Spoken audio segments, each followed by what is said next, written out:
La mascarita. Ahí se ve lo guapo que estoy. Esto no es lo mismo que estar en casa, ¿eh?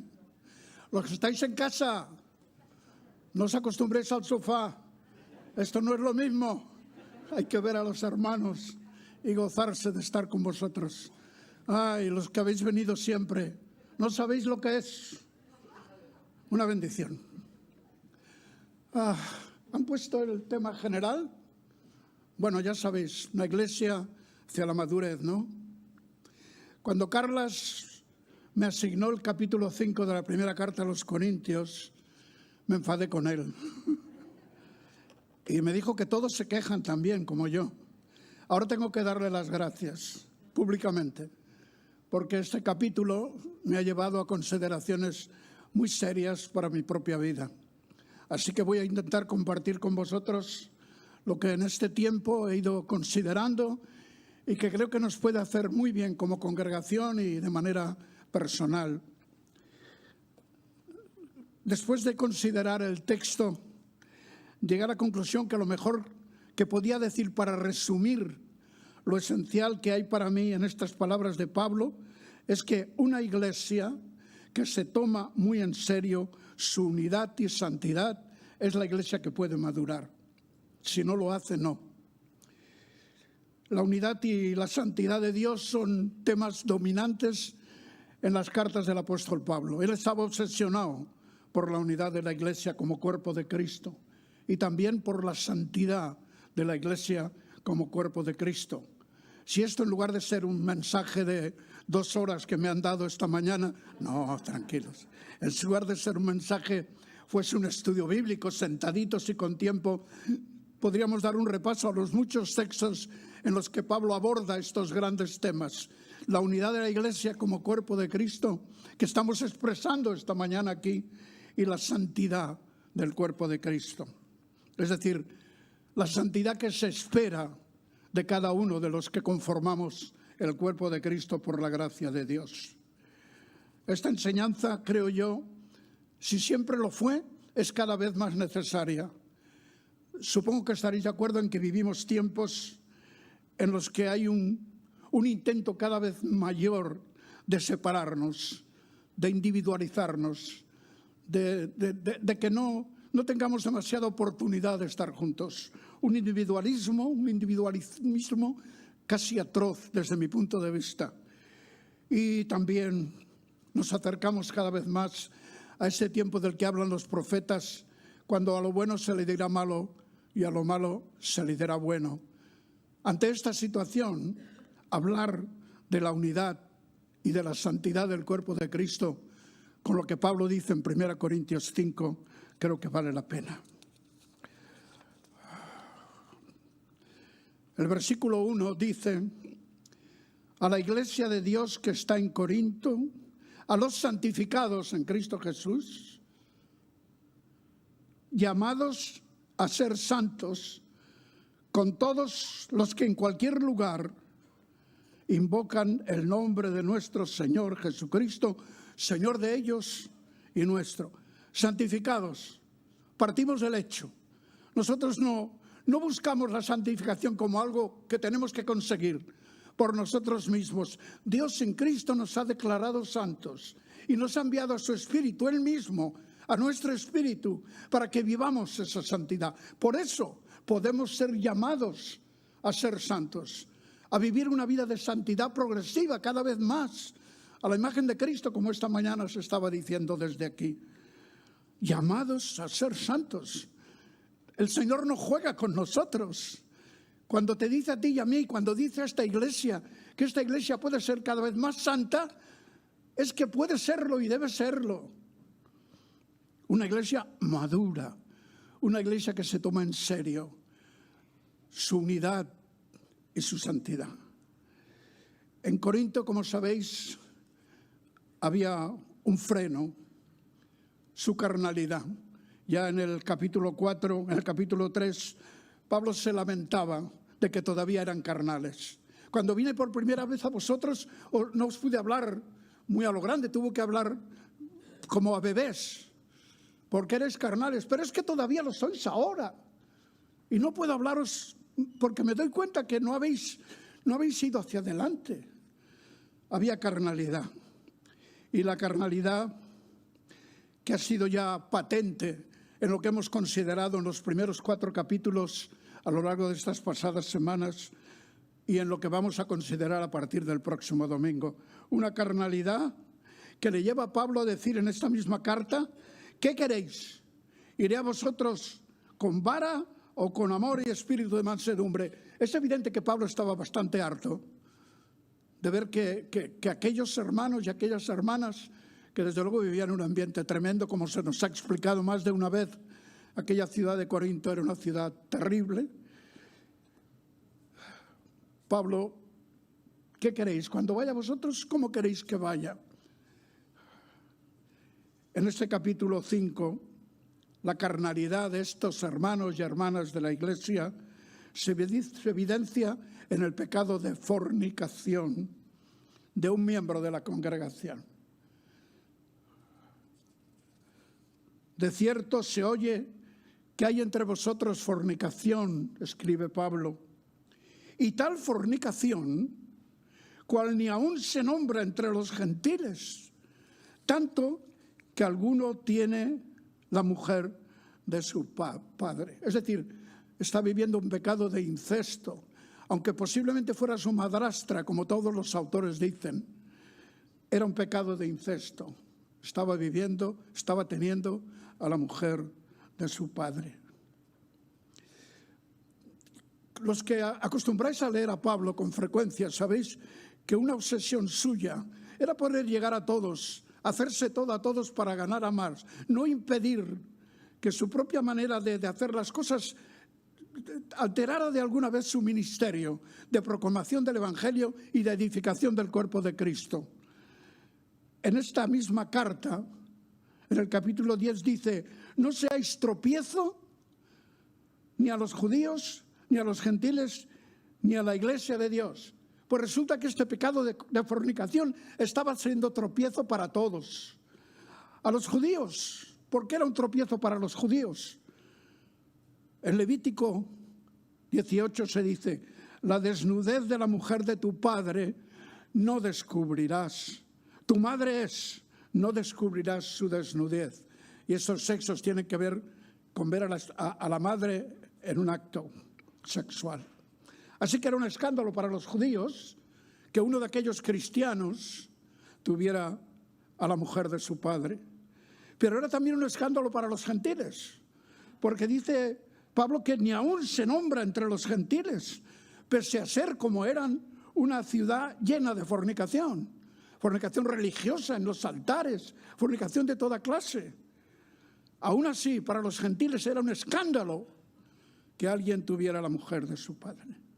Y también para la Iglesia de Dios, porque ese pecado era un freno a su santificación como cuerpo de Cristo, al camino de su santificación. Pero parece que no se habían dado mucha cuenta de esto. En esta misma carta Pablo dirá en otro momento: de manera que si un miembro padece, por la causa que sea, todos los miembros se duelen con él. Y si un miembro recibe honra, todos los miembros con él se gozan. Vosotros pues sois el cuerpo de Cristo y miembros cada uno de vosotros. ¿Cómo no iba a afectar a la vida de la Iglesia lo que estaba haciendo un hermano? Aquel pecado tremendo de fornicación. Pero es que Pablo dice que junto a este pecado de fornicación, hay entre vosotros fornicación, había el pecado de la tolerancia. Lo que a Pablo le duele tremendamente no es solo que un hermano esté cometiendo ese pecado, sino que parece que no pasa nada porque lo esté haciendo. Dice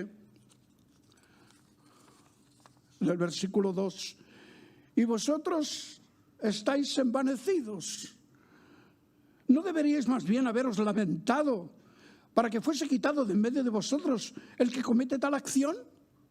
Y luego en el verso 6 dirá: no es buena vuestra jactancia. Hay una traducción al catalán que me ha llamado mucho la atención. Vosaltres, rai, però tan feixentes com sempre. En comptes de sentir-ne pena i expulsar de la vostra comunitat el que ha comès una cosa com aquesta. M'agrada aquesta expressió, és forta, Es fuerte, sí. Pues esto es lo que le dolía a Pablo. Pablo hace referencia en los versículos 9 a 11 de este capítulo a otra carta que les escribió antes, hablando ya de este tema. Os he escrito así que la que llamamos primera carta a los Corintios no lo es, pero es la de las dos que nos quedan es la primera. Os he escrito por carta que no os juntéis con los fornicarios, no absolutamente con los fornicarios de este mundo, o con los avaros, o con los ladrones, o con los idólatras, pues en tal caso os sería necesario salir del mundo. Más bien os escribo que no os juntéis con ninguno que, llamándose hermano, fuere fornicario, o avaro, o idólatra, o maldiciente, o borracho, o ladrón, con el tal ni aun comáis, o no lo invitéis a vuestras comidas, posiblemente tenga que decir. Que no se sienta acogido como hasta ahora, tiene que darse cuenta de lo que ha hecho. Y la única manera de que se dé cuenta es lo que va a recomendar que se haga con él. Echarle. Los que tenemos cierta edad hemos vivido, por lo menos yo, algunas experiencias de lo que se llama excomulgar a algún hermano o alguna hermana. Es muy doloroso. Es muy doloroso. ¿Qué razón, dice, tiene Pablo? ¿Qué razón tendría yo para juzgar a los que están fuera? No estamos para juzgar al mundo. Ya Jesús dijo que no había venido a juzgar al mundo. No había venido para eso, sino a salvarlo. Nuestro mensaje es el de Jesús. Es un mensaje de salvación, no de juicio. No podemos juzgar al mundo. Y vaya que lo hacemos, hermanos. Vaya que lo hacemos. No juzguéis vosotros a los que están dentro, o como dice otra versión, vosotros tenéis que juzgar a los que están dentro. Porque a los que están fuera, Dios los juzgará. Y otra vez, quitad pues a este perverso de entre vosotros. El concepto de pecado como perversidad. Yo creo que estos hermanos de Corinto no habían acabado de entender lo perverso que puede ser a los ojos de Dios el pecado. Así que una iglesia que no se toma en serio su unidad y su santidad no será capaz de ir madurando según los propósitos de Dios. ¿Qué les estaba sucediendo a los cristianos de aquella ciudad? A mí me da la impresión, hermanos, y he leído varias veces este texto en versiones distintas, que se habían olvidado de la presencia santa del Señor en medio de ellos. Los paganos, los que venían del paganismo a la iglesia, estaban acostumbrados a los templos, a la parafernalia, a los sacerdotes, a los sacrificios, y los judíos igual. Nosotros vivimos por fe y no por vista, y venimos a un local, sí, muy hermoso, pero no podemos ver todo lo que veían en aquellos tiempos. Pero el Señor dijo, donde estén 2 o 3 congregados en mi nombre, allí estoy yo en medio de ellos. Y cuando dijo esto, lo primero que dijo Pedro, ¿cuántas veces tengo que perdonar a mi hermano? ¿Por qué? Mirad, cuando utilizamos este texto tantas veces para decir, qué bien que aunque seamos poquitos, el Señor está en medio, es verdad, pero lo que el Señor está diciendo aquí es, cuidado, estoy en medio de vosotros. Tenéis que tomar conciencia de que yo soy el primero en llegar. Yo estoy siempre donde mi pueblo se une. No importa que sean poquitos o muchos, una multitud o 2 hermanitos. No importa. Yo estoy ahí. Y yo creo que los hermanos de Corinto se habían olvidado de la santidad, de la presencia del Señor, y por eso estaban tolerando lo que no debieran haber tolerado. La iglesia no puede tolerar el pecado. No debe hacerlo. No debe mirar hacia otro lado. No debe intentar justificar la culpa. Algunos creyentes sí que lo habían tomado en cuenta. Cuando yo estaba estudiando este pasaje me vinieron a la mente algunas cosas. Por ejemplo, ¿os acordáis que Daniel, que fue, como sabéis, llevado a la cautividad a Babilonia, y un hombre, Potifar, un potentado, lo cogió como esclavo y la mujer de Potifar se encaprichó de él y lo buscó y quería que se acostase con él. ¿Y qué dijo Daniel? ¿Cómo pues haría yo este grande mal? Y pecaría contra Dios. Pecaría contra Dios. El pecado esencialmente, primero y ante todo, es ante Dios. Y Daniel lo sabía. ¿Os acordáis del hijo de la parábola que el Señor contó? ¿Qué dijo? Padre, ¿he pecado contra ti? No, he pecado contra el cielo y contra ti. Primero contra el cielo y después contra ti. Si no somos capaces de darnos cuenta, si yo no soy capaz de darme cuenta que mis pecados ofenden la santidad de mi Dios, ¿qué he entendido de lo que significa que su Espíritu more en mí? ¿Qué he entendido? ¿Os acordáis de Pedro, Ananías? En aquel ambiente precioso de los primeros años de la iglesia, donde nadie decía ser suyo nada de lo que tenía. Los que tenían mucho lo vendían para que los apóstoles lo distribuyeran y todos pudieran comer. Y allí aquel matrimonio, Ananías y Zafira, venden lo que tienen, pero dicen, bueno, a ver, vamos a dar la mitad y vamos a asegurarnos la otra mitad para nosotros. Y van y le ponen a los pies de los apóstoles la mitad. Primero va Ananías. ¿Y qué le dice Pedro? ¿Por qué pusiste esto en tu corazón? No has mentido a los hombres, sino a Dios. Has mentido a Dios. Le dice, nadie te pidió este dinero, podías haberte quedado con todo. Pero ¿por qué le has mentido a Dios? Y sabéis que cayó muerto. Cayó muerto, hermanos. No creo que lo matara a Dios. Creo que se mató a sí mismo. Creo que su corazón. Luego veremos otro texto sobre esto.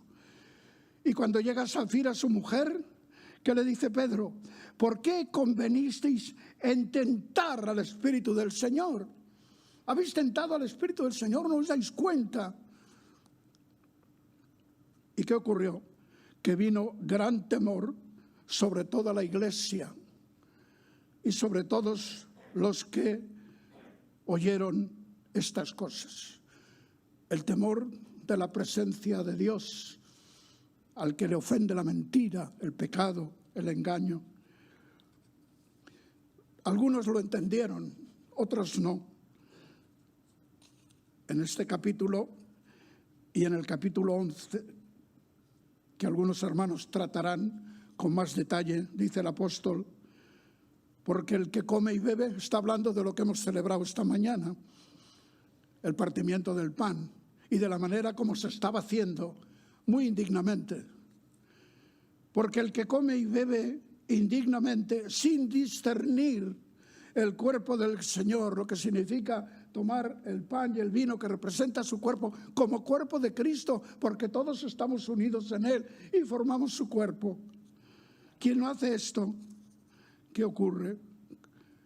Juicio come y bebe para sí, por lo cual hay muchos enfermos y debilitados entre vosotros y muchos duermen.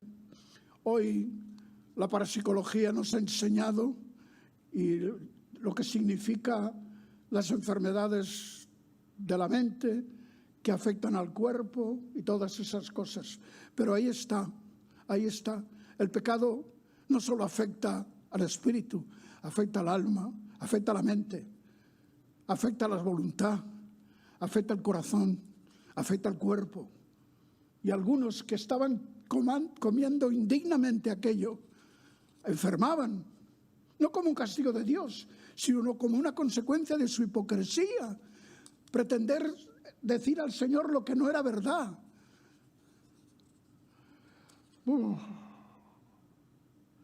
Si pues nos examinásemos a nosotros mismos, recomienda Pablo en ese pasaje, no seríamos juzgados. Mas siendo juzgados, somos castigados por el Señor. La manera de castigar del Señor la vemos una y otra vez en las Escrituras. Dios los entregó, queréis ir por ahí, para que no seamos condenados con el mundo, para que se note que somos diferentes. Dejadme hablar un poquito más de la santidad como cuerpo de Cristo. Gracias. A este lo conozco yo. Y esta botella también. He visto a mi nieto beber aquí más de una vez. Gracias, hijo. Bebo así, ¿no?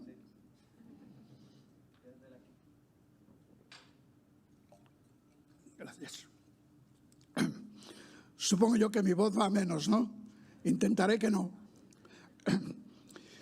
En este capítulo, santificados en Cristo y llamados a ser santos, ¿vale? Pero en el capítulo 3 dice, ¿no sabéis que sois templo de Dios y que el Espíritu de Dios mora en vosotros? Lo sabemos, ¿no? Capítulo 6, el cuerpo no es para la fornicación, sino para el Señor, y el Señor para el cuerpo. ¿No sabéis que nuestros cuerpos son miembros de Cristo? El que se une al Señor, un espíritu es con Él. Huid de la fornicación. Cualquier otro pecado que el hombre cometa estará fuera del cuerpo, mas el que fornica contra su propio cuerpo peca. Un cuerpo en el que mora Dios. O un cuerpo que tiene que ser utilizado para la gloria de Dios. ¿O ignoráis que vuestro cuerpo es templo del Espíritu Santo, el cual está en vosotros, el cual tenéis de Dios, y que no sois vuestros? No, sois vuestros, porque habéis sido comprados por precio. Glorificad pues a Dios en vuestro cuerpo y en vuestro espíritu. ¡Qué bien que nuestro espíritu glorifique al Señor! ¡Qué necesario y qué bien que nuestro cuerpo glorifique al Señor! Porque los cuales, el cuerpo y el espíritu, dice Pablo aquí, son de Dios. En 2 Corintios, Pablo vuelve a insistir en lo mismo. No os juntéis en yugo desigual con los incrédulos, porque ¿qué compañerismo tiene la justicia con la injusticia? ¿Y qué comunión la luz con las tinieblas? ¿Y qué concordia Cristo con Belial? ¿O qué parte el creyente con el incrédulo? ¿Y qué acuerdo hay entre el templo de Dios y los ídolos? Porque vosotros sois el templo del Dios viviente, no son los ídolos muertos que se adoran en los templos paganos. Sois el templo del Dios que está vivo. Como Dios dijo, habitaré y andaré entre ellos, y seré su Dios, y ellos serán mi pueblo. Por lo cual salid de en medio de ellos y apartaos, dice el Señor, y no toquéis lo inmundo. Y yo os recibiré, y seré para vosotros por Padre, y vosotros me seréis hijos e hijas, dice el Señor Todopoderoso. Y esto se ha hecho realidad. Hablamos a nuestro Padre que está en los cielos, porque el Espíritu de Dios, Dios mismo, mora en nosotros. Ha venido a hacer habitación en nosotros. Cuando Él estaba en la tierra, Jesús era el templo de Dios. Destruid este templo y en 3 días lo levantaré. Y ahora Jesús está en el cielo, pero también está aquí, porque nosotros somos su cuerpo y su Espíritu mora en nosotros. Sí que lo sabemos, pero yo estos días lo he vuelto a reflexionar y me ha hecho bien. Ahora, cuando escuchaba el otro día a nuestro hermano hablar del juicio, y en el capítulo 4 decía, vas a tener un problema el domingo cuando tengas que hablar de juzgar. En los versículos 3 a 5 dice, ciertamente yo como ausente en cuerpo, no estoy entre vosotros en Corinto en este momento, pero presente en espíritu, yo como presente he juzgado ya al que tal ha hecho. Ya lo he juzgado. En el nombre del Señor Jesucristo. Es muy serio, ¿eh? En el nombre del Señor Jesucristo, es con la autoridad de quien es Él. Reunidos vosotros y mi espíritu. He subrayado esto de vosotros, porque a veces se ha entendido la disciplina en la iglesia como algo que corresponde al círculo cerrado de los pastores. Es la iglesia la que toma las decisiones. Es la iglesia la que le dice a este hermano y a esta hermana, no puedes estar entre nosotros mientras vivas así. No debes estar, no podemos estar contigo, no puedes estar con nosotros. Hay que moverle a darse cuenta de lo que está haciendo para que se arrepienta y pueda volver a ser traído. Así que reunidos vosotros y mi espíritu con el poder de nuestro Señor Jesucristo, el tal se ha entregado a Satanás para destrucción de la carne, a fin de que el espíritu sea salvo en el día del Señor Jesús. Y cuando yo leía esto decía, bueno, Pablo, ¿en qué quedamos? Porque el otro día nuestro hermano nos decía en el capítulo 4, así que no juzguéis nada antes de tiempo, hasta que venga el Señor, el cual aclarará también lo oculto de las tinieblas y manifestará las intenciones de los corazones, y entonces cada uno recibirá en alabanza su alabanza de Dios. ¿En qué quedamos, Pablo? ¿Estás diciendo que hay que juzgar y en el capítulo anterior has dicho que no hay que juzgar? ¿No eres tú, Pablo, que dice en la carta a los romanos, pero tú por qué juzgas a tu hermano? O tú también, ¿por qué menosprecias a tu hermano? Porque todos compareceremos en el tribunal de Cristo. Porque escrito está, digo, vivo yo, dice el Señor, que ante mí se doblará toda rodilla y toda lengua confesará a Dios. De manera que cada uno de nosotros dará a Dios cuenta de sí. Así que ya no nos juzguemos más los unos a los otros, sino más bien decidid no poner tropiezo ni ocasión de caer al hermano, como estaba haciendo, como había hecho aquel hermano. ¿Sabes por qué he leído esto? Porque me di a pensar que a veces pudiera ser que pensáramos que estas palabras nos libran de la responsabilidad de juzgar el pecado que se produce. Y no es así, no es así. Porque no se trata de juzgar y condenar a ningún hermano. Se trata de limpiar a la Iglesia de aquello que obstaculiza su desarrollo hacia la santidad, hacia la expresión de la santidad a la que hemos sido llamados. Creo que la Iglesia tiene autoridad para juzgar y tiene que ejercerla cuantas veces sea necesario. He tenido que volver a ello, a pensar en ello. Jesús les dijo a sus discípulos, está en Juan 20, entonces Jesús les dijo otra vez, paz a vosotros, como me envió el Padre, así yo también os envío. Y habiendo dicho esto, sopló y les dijo, recibid el Espíritu Santo. Y escuchad ahora, a quienes remitiereis los pecados, les son remitidos. Y a quienes los retuviereis, les son remitidos. Es posible que hayamos pensado, yo lo pensaba así en alguna época de mi vida, que esto tiene que ver con la evangelización. Cuando una persona dice, yo creo en el Señor Jesucristo, decimos, pues tus pecados han sido perdonados. Hacemos bien, porque es lo que la palabra de Dios dice. Tenemos que decir, pues tranquilo, que tus pecados han sido perdonados, porque has querido que Jesús los cargó en la cruz por ti. Alaba al Señor por eso, empieza una vida nueva. Pero aquí lo que está diciendo el Señor tiene que ver con la autoridad que la Iglesia, o solo los apóstoles, porque si fueran solo los apóstoles, nosotros no seríamos enviados como el Padre envió al Hijo. No, es para nosotros. No habríamos recibido el Espíritu Santo como lo recibió el Hijo al iniciar su ministerio, o la Iglesia en Pentecostés. Retener los pecados o liberar de los pecados. Mira lo que le dice Pablo a Tito. El hombre que causa divisiones, después de una y otra amonestación, deséchalo.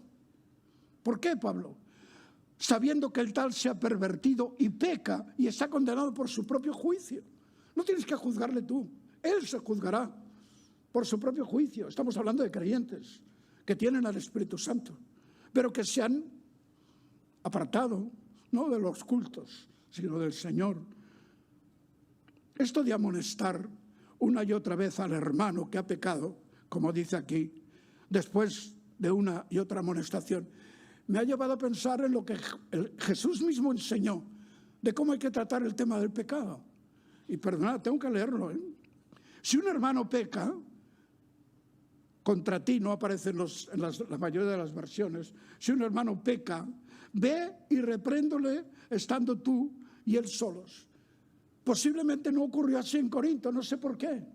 Ni a los ancianos ni al resto de la congregación, supongo, se les ocurrió, o quizás sí. ir a este hermano y decirle: hermano, lo que estás haciendo no solo te afecta a ti y a tu testimonio, sino a la iglesia. Obstaculiza la santidad que debe presidir la vida de la iglesia. Y estando tú y él solos, si te oyere, has ganado a tu hermano. Gloria a Dios, ojalá hubieran ganado a este hermano a tiempo, ¿no? Mas si no le te oyere, toma aún contigo a uno o dos, para que en boca de 2 o 3 testigos conste toda palabra, como la ley de los judíos enseña. Si no los oye a ellos, dilo a la iglesia. Alguien le había dicho a Pablo en Corinto, igual que le dijo que había divisiones, yo soy de Pablo, alguien le diría también, la misma familia u otros hermanos, que está pasando esto, que hay un hermano que está fornicando con la mujer de su padre, con la esposa de su padre, y aquí no pasa nada.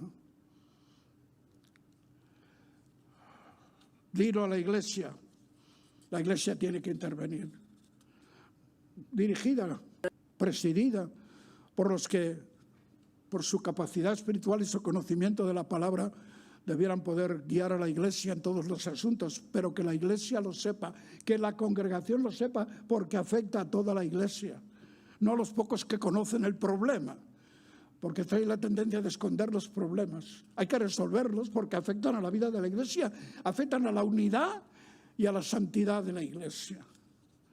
Si no los oyere a ellos, dilo a la iglesia. Y si no oyere a la iglesia, ¿qué pasa entonces? Dice Jesús: tenle por gentil y publicano, tenle por un pagano, no ha entendido el evangelio. Dios no está en su corazón, no está en su corazón.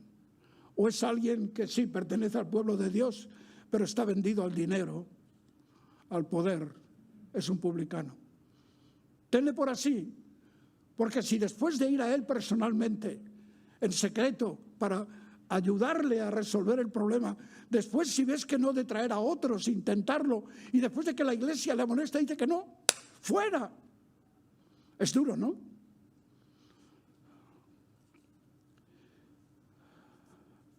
Juan recoge estas palabras suyas: cualquiera que se extravía y no persevera en la doctrina de Cristo, está en su segunda carta, no tiene a Dios. El que persevera en la doctrina de Cristo, ese sí tiene al Padre y al Hijo. Me gusta que dice Dios en un sitio y al Padre y al Hijo en el otro. Si alguno viene a vosotros y no tiene esta doctrina, no lo recibáis en casa, ni le digáis bienvenido, porque el que le dice bienvenido participa en sus malas obras. Y ahora Pablo, en los siguientes versículos 6 a 9, va a tomar la fiesta de la Pascua, que posiblemente eran estas fechas que él escribió la carta cuando se celebraba en la primavera, para explicar lo que significa la presencia santa de Dios y la necesidad de limpiar a la iglesia de todo aquello que la ensucia. No es buena vuestra jactancia, le dice Pablo a los hermanos de Corinto. ¿No sabéis que un poco de levadura leuda toda la masa? Limpiaos, pues, de la vieja levadura, para que seáis nueva masa, sin levadura como sois, porque nuestra Pascua, que es Cristo, ya fue sacrificada por nosotros. Así que celebremos la fiesta, no con la vieja levadura, ni con la levadura de malicia y de maldad, sino con panes sin levadura, de sinceridad y de verdad. Hay una traducción que a veces examino cuando quiero ver cómo otros de manera más sencilla explican las cosas, que lo explica de esta manera. Es terrible que os jactéis sobre este asunto. ¿No os dais cuenta de que ese pecado es como un poco de levadura que impregna toda la masa? Desháganse de la vieja levadura quitando ese perverso de entre ustedes. Entonces serán como una nueva masa preparada sin levadura, que es lo que realmente son. ¿Y por qué? Porque Cristo, nuestro Cordero Pascual, ha sido sacrificado por nosotros. Por lo tanto, celebremos el festival, no con el viejo pan de perversidad y maldad, que es el efecto de la levadura aquí, sino como el nuevo pan de sinceridad y de verdad. En algún otro lugar Pablo ha vuelto a decir lo mismo. En Gálatas dice, un poco de levadura leuda toda la masa. Y Jesús había dicho más de una vez a los suyos, guardaos de la levadura de los fariseos, que es la hipocresía, y de los herodianos, que es el negar la resurrección, es la doctrina equivocada. Guardaos de toda esa influencia. Así que, hermanos, una iglesia que no se toma en serio su santidad y su unidad, y cómo a su unidad y a su santidad afecta el pecado individual de los que conforman esa iglesia como cuerpo de Cristo, no está en el mejor camino para madurar. Tal vez algún hermano madure por estar muy cerca del Señor, por leer la palabra, por ser muy consecuente con su vida privada, pero como congregación queda afectada. Y para concluir, es decididamente un tema de amor.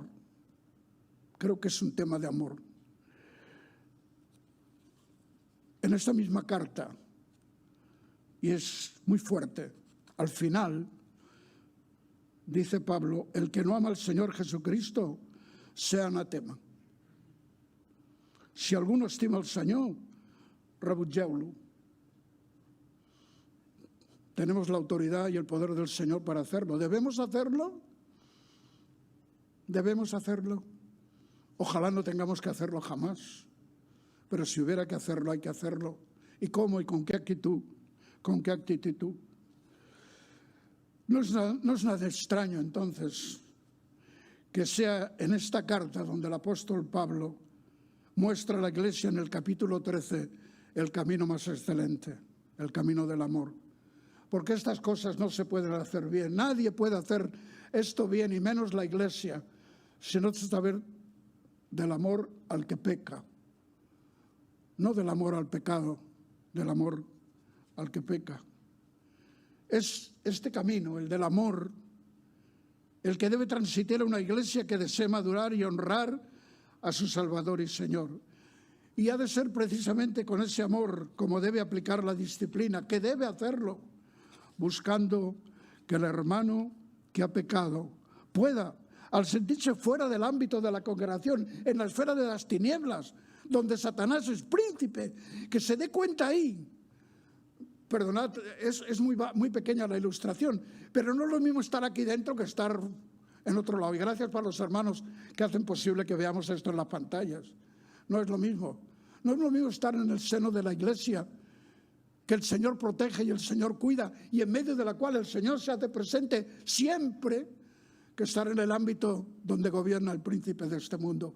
Allí el cuerpo, la carne, va a llegar a donde tiene que llegar, pues que se destruya. Si el hermano ha cogido este camino, tiene que darse cuenta de ese camino, es camino de muerte. Cuando se siente afuera del ámbito de la congregación y expuesto al poder de su cuerpo, al príncipe de este mundo, que reaccione, que se arrepienta de su pecado para ser recibido de nuevo en la congregación de los santos. Y no puedo resistirme a leer un caso parecido, no es el mismo, que ocurrió en la iglesia de Corinto después, y que Pablo trata, y cómo lo trata, en su segunda carta. Mirad, pero si alguno me ha causado tristeza, está hablando de los problemas que ha tenido con ellos y tal, no me la ha causado a mí, sino, en cierto modo, no exagero, a todos vosotros. El hermano que ha estado hablando mal de mí, perjudicándome y tratando de hundirme, ya sabéis que algunos decían yo no soy de Pablo, no porque eran de otros, sino porque, bueno, él tiene que defender su apostolado, ya lo sabéis, no solo en estas cartas, sino prácticamente en todas sus cartas. A todos vosotros, ¿le basta a tal persona esta reprensión hecha por muchos, no por el Consejo de Ancianos, por muchos, si se agotaron las posibilidades de hacerlo a la manera de Jesús? Así que, al contrario, vosotros más bien debéis perdonarle y consolarle. No solo perdonarle, sino consolarle, decir, sí, hermano, lo hiciste muy mal, pero el consuelo del Señor ya está terminado, el Señor ha cogido eso, lo ha estado al fondo del mar, y nosotros también. Y no nos vamos a vestir de buzos para ir a buscarlo donde el Señor lo ha puesto. Para que no sea consumido de demasiada tristeza, porque el sentimiento de culpa, si no nos liberamos de él, si el demonio nos tienta a pensar que Dios no ha limpiado nuestras conciencias de toda culpa, nos puede traer hasta depresión, nos puede hacer sentirnos culpables, como no merecedores del amor de Dios. ¿Cuándo hemos merecido nosotros el amor de Dios? Amamos a Él como Él, porque Él nos amó primero. Dice aquí, por lo cual os ruego que confirméis el amor para con Él. Confirmarle que le amáis. No amáis lo que ha hecho. Me lo hizo a mí, pero es como si os lo hubiera hecho a vosotros. Porque para esto también escribí, para tener la prueba de si vosotros sois obedientes en todo lo que yo os enseñé de cómo había que hacer estas cosas. Y al que vosotros perdonáis, yo también. Porque también yo lo que he perdonado, si algo he perdonado, por vosotros lo he hecho en presencia de Cristo. Para que Satanás no gane ventaja alguna sobre nosotros, pues no ignoramos sus maquinaciones. O las ignoramos. O está él contento cuando ve que una iglesia madura y que tú y yo, o esta hermana que nos hablaba hoy de cómo el Señor en estos meses, ella ve que está progresando. ¿Eso le alegra al Satanás? No le alegra. Y hará todo lo posible por impedirlo, y cada vez con más vehemencia, porque sabe que su fin se acerca. La iglesia tiene que ser consciente plenamente, si es que quiere madurar, de la santidad, de la presencia de Dios y de su unidad como cuerpo de Cristo. Bendito ministerio, hermanos, de juicio y de perdón, el que el Señor ha puesto en manos nuestras. Ejerciéndolo cada vez que sea necesario, esta congregación seguirá madurando de acuerdo con los designios que el Señor tiene para nosotros, que los tiene para todo el pueblo, pero que son específicos para esta congregación como lo son para la vida de cada uno de nosotros. Cuando yo terminé de considerar este capítulo y las implicaciones que tiene para mi propia vida, dije, bueno, es una oportunidad, y voy a decíroslo a vosotros, es una oportunidad para reflexionar muy seriamente delante del Señor, con valor, con honestidad. Mi vida en este momento es levadura. Hay algo de levadura que va a afectar a esta masa, porque los judíos, los 7 días antes de tomar la Pascua, tenían que ir buscando que no hubiera ningún pedacito de levadura en la casa. Estaba prohibida. Si alguien encontraba levadura, podía ser, creo que en algún texto dice que muerto incluso. Significativo, ¿verdad? No muerto físico, pero hay otra manera de morir, en el sentido de no estar cerca de la vida, que se te presente en medio de la iglesia. Y el día de la Pascua no había levadura por ningún lado. Celebremos la Pascua, dice, no solamente el hecho de venir aquí, porque no estamos celebrando la Pascua de los judíos, sino nuestra Pascua, nuestra fiesta es para siempre, porque Cristo ya ha sido sacrificado, no hay que repetir la Pascua cada año. Ya ha sido sacrificado una vez para siempre. Vivamos la fiesta de ese sacrificio, el Cordero de Dios, que quita el pecado del mundo. Ya lo ha hecho. Y ha venido a nuestra vida para decirnos, ahí os tengo, no os olvidéis que yo estoy en medio de vosotros y que soy santo, santo, santo. Y que vine y morí por vosotros y envié mi Espíritu para que seáis santos y para que os sintáis llamados a la santidad, sin la cual, dice en otro lugar, nadie verá al Señor. Que el Señor nos guarde. Amén.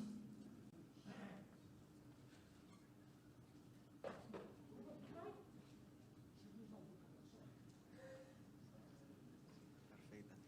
Doncs moltes gràcies, Pere, per aquest missatge tan clar i directe. I res més, arribem al final de la trobada. Us animo a posar en oració la santedat i l'amor de l'Església demà a la trobada d'oració o en els grups de fe entre setmana, també a nivell individual, i res més. Ens trobem la setmana que ve.